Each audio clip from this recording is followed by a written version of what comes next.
Welcome back to new updates. ఎవరైతే కొత్త పెన్షన్ల కోసం దరఖాస్తు చేసుకున్నారో ఈ స్పౌజ్ పెన్షన్ మీద కీలక అప్డేట్ అయితే రావడం జరిగిందండి. జూన్ 12వ తారీఖున కొత్త పెన్షన్లు రిలీజ్ చేయడం జరుగుతుంది. రేపు వెల్ఫేర్ అసిస్టెంట్లు బ్యాంకుకి వెళ్ళి అమౌంట్ని డ్రా చేయడం జరుగుతుంది. అదేవిధంగా ఎల్లుండి 12వ తారీఖున ఎవరైతే స్పౌజ్ పెన్షన్ల కోసం శాంక్షన్ అయ్యారో వారందరికీ 4,000 రూపాయల చొప్పున పంపిణీ చేయడం జరుగుతుంది ఏపీ ప్రభుత్వం. ఎంతమందికి పెన్షన్ అనేది శాంక్షన్ అయ్యింది, ఎవరెవరికి పెన్షన్ రాబోతుంది, మీలో పెన్షన్ల కోసం అప్లై చేసుకున్నప్పుడు అప్రూవల్ అని ఎంతమందికి వచ్చింది, రిమార్క్ అని ఎంతమందికి వచ్చింది, రిమార్క్ అని వస్తే ఆ రిమార్క్ని ఎలా తొలగించుకోవాలనే విషయాలన్నింటినీ ఈ వీడియో ద్వారా ఎక్స్ప్లెయిన్ చేయబోతున్నాను. దయచేసి వీడియోని ఎక్కడ స్కిప్ చేయకుండా చూడండి. దాని ద్వారా పూర్తి ఇన్ఫర్మేషన్ అనేది తెలుసుకోగలుగుతారు. ఆంధ్రప్రదేశ్ ప్రభుత్వం పెన్షన్లకు సంబంధించి మార్పులను తీసుకొచ్చింది. ప్రతి నెల 1వ తేదీన పెన్షన్ మంజూరు చేయడంతో పాటుగా దివ్యాంగులైన విద్యార్థులకు అకౌంట్లో పెన్షన్లు జమ చేస్తుంది. అలాగే 1వ తేదీన సెలవుదినం అయితే ముందు రోజునే పెన్షన్ పంపిణీ చేస్తుంది. అదేవిధంగా స్పౌజ్ కేటగిరీలో పెన్షన్లకు సంబంధించి ప్రభుత్వం కీలక నిర్ణయం తీసుకుంది. గతంలో పెన్షన్ తీసుకుంటూ మరణించిన వారి భార్యలకు రాష్ట్ర ప్రభుత్వం ఆర్థిక సహాయం అందించనుంది. ఈ మేరకు ప్రభుత్వం 2023 డిసెంబర్ 1 నుండి 2024 అక్టోబర్ 31 మధ్య మరణించిన వారి భార్యలకు స్పౌజ్ పెన్షన్ కింద నెలకు 4,000 రూపాయలు ఇవ్వనున్నారు. గురువారం జూన్ 12 నుండి 71,380 మంది వితంతు మహిళలకు పెన్షన్ పంపిణీ చేయనుంది ఏపీ ప్రభుత్వం. అదే రోజున జూన్ 12 రాష్ట్ర ప్రభుత్వం ఆవిర్భావ దినోత్సవం సందర్భంగా ప్రతి మహిళలకు పెన్షన్ పంపిణీ అనేది చేయనున్నారు. పెన్షన్స్కి ఎలా అప్లై చేసుకోవాలి? గ్రామాల్లో అయితే వెల్ఫేర్ అసిస్టెంట్, వార్డులో అయితే వార్డు వెల్ఫేర్ సెక్రటరీ గారు వీటి కోసం దరఖాస్తు చేస్తారు. వారి దగ్గరికి వెళ్ళేటప్పుడు భర్త యొక్క మరణ ధృవీకరణ పత్రము, భర్త పాత పెన్షన్ ఐడి, మీ ఆధార్ కార్డు తీసుకుని వెళ్ళాలి. అక్కడ వెల్ఫేర్ అసిస్టెంట్ మీ పెన్షన్ల కోసం దరఖాస్తు చేస్తారు. ఈ స్పౌజ్ పెన్షన్ల కోసం దరఖాస్తు చేసుకునే ప్రాసెస్ అంతా కూడా ప్రతి నెల 15వ తారీఖు లోపు జరిగిపోవాలి. సెల్ఫ్ డిపార్ట్మెంట్ నుండి సచివాలయానికి వచ్చిన ఆదేశాల ప్రకారం 89,000 మంది పైగానే పెన్షన్ల కోసం అవకాశాన్ని కల్పించారు. కానీ 71,000 మంది మాత్రమే పెన్షన్లకు శాంక్షన్ అయ్యింది. దీనికి గల కారణం ఏంటంటే కొంతమంది భర్త చనిపోతే భార్యకి ఇచ్చే పెన్షన్నే స్పౌజ్ పెన్షన్ అంటాము.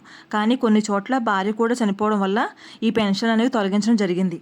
అదేవిధంగా మిగిలిన పెన్షన్ విషయానికి వస్తే అప్లై చేసిన ప్రతి పెన్షన్ ఎలిజిబుల్ లిస్టులోకి రాదు. అదేవిధంగా శాంక్షన్ లిస్టులోకి కూడా రావడం లేదు. గ్రామాలలో అయితే గ్రామ వెల్ఫేర్ అసిస్టెంటు, వార్డులో అయితే వార్డు వెల్ఫేర్ అసిస్టెంటు, సెక్రటరీ బ్యాక్గ్రౌండ్లో 6 స్టెప్ వెరిఫికేషన్ అనేది జరుగుతుంది.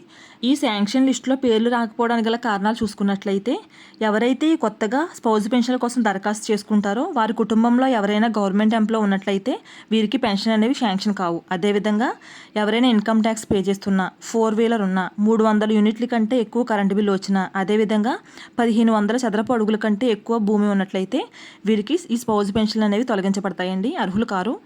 పై కారణాలు ఏమీ లేకుంటే పెన్షన్ అనేది శాంక్షన్ అవుతుంది. అదేవిధంగా పై కారణాలు ఏమైనా ఉండుంటే వెల్ఫేర్ అసిస్టెంట్ లాగిన్ దగ్గరే ఈ పెన్షన్ అనేది రిమార్క్లో ఆగిపోతుంది. ఎవరైతే ఈ స్పౌజ్ పెన్షన్ల కోసం దరఖాస్తు చేసుకుంటారో వారు దరఖాస్తు చేసుకున్నప్పుడు ఈ రిమార్క్లు అనేవి చూపించవు. పెన్షన్ల యొక్క శాంక్షన్ లిస్ట్ అనేది పేర్లు వచ్చినప్పుడు అందరి పెన్షన్లతో పాటుగా మీ పెన్షన్ దరఖాస్తు చేసుకున్నారు కానీ మీ పెన్షన్ ఎందుకు ఈ లిస్టులో రాలేదు అనేది చెక్ చేసినప్పుడు మాత్రమే వెల్ఫేర్ అసిస్టెంట్ లాగిన్లో రిమార్క్ అనేది చూపిస్తుంది. డ్యూ టు 4 వీలర్ కానీ, డ్యూ టు ఎలక్ట్రిసిటీ బిల్ అని కానీ పైన చెప్పుకున్నటువంటి 6 స్టెప్ వెరిఫికేషన్ ఏవైనా సరే ఈ రిమార్క్లోనే చూపించబడుతుంది. సో పెన్షన్స్కి అప్లై చేశాక ఖచ్చితంగా బ్యాక్గ్రౌండ్లో 6 స్టెప్ వెరిఫికేషన్ అనేది జరుగుతుంది. ఈ పెన్షన్లు అన్నీ కూడా రేపు వెల్ఫేర్ ఆఫీసర్స్ బ్యాంకుకు వెళ్తారు, అమౌంట్ అనేది డ్రా చేస్తారు. ఎవరి పేర్లు అయితే శాంక్షన్ లిస్టులో ఉంటాయో వారికి మాత్రమే జూన్ 12వ తేదీన 4,000 రూపాయల చొప్పున పంపిణీ చేయడం జరుగుతుంది. పెన్షన్ లిస్టులో మీ పేరు ఉందా లేదా అని తెలుసుకోవాలంటే ఇమీడియట్గా మీరు మీ గ్రామ లేదా వార్డు సచివాలయానికి వెళ్ళి వెల్ఫేర్ అధికారిని అడిగి తెలుసుకోవచ్చు. మోస్ట్లీ అందరికీ పెన్షన్స్ అనేవి శాంక్షన్ అవ్వడం జరిగింది.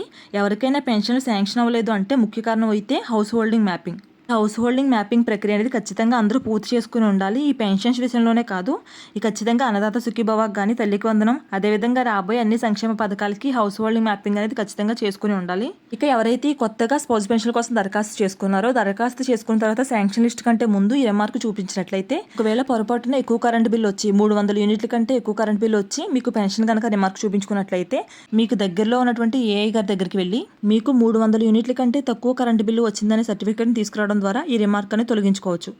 ఇక ఈ జూన్ 12వ తారీఖున పంపిణీ చేసే స్పౌజ్ పెన్షన్లన్నీ కూడా కేవలం ఒక్క రోజులోనే పంపిణీ చేసేస్తారండి. అదేవిధంగా ఇక కొత్త పెన్షన్ల కోసం ఎదురు చూసే వారికి ఇంకా ఎటువంటి అప్డేట్ అయితే రాలేదు. ఎవరైతే ఎస్సీ, ఎస్టీ, బీసీ, మైనారిటీ వాళ్ళు 50 ఏళ్లకే పెన్షన్ల కోసం ఎదురు చూస్తున్నారో, అదేవిధంగా దివ్యాంగులు, అదేవిధంగా కొత్త పెన్షన్ల కోసం ఎదురు చూసే వారందరికీ కూడా ఈ 19వ తారీఖున సీఎం చంద్రబాబు గారి అధ్యక్షతన క్యాబినెట్ సమావేశం అయితే జరగనుందండి. ఈ క్యాబినెట్ మీటింగ్ అనంతరం 20వ తేదీ నుండి కొత్త పెన్షన్ల కోసం దరఖాస్తు చేసుకునే అవకాశం ఇవ్వచ్చు.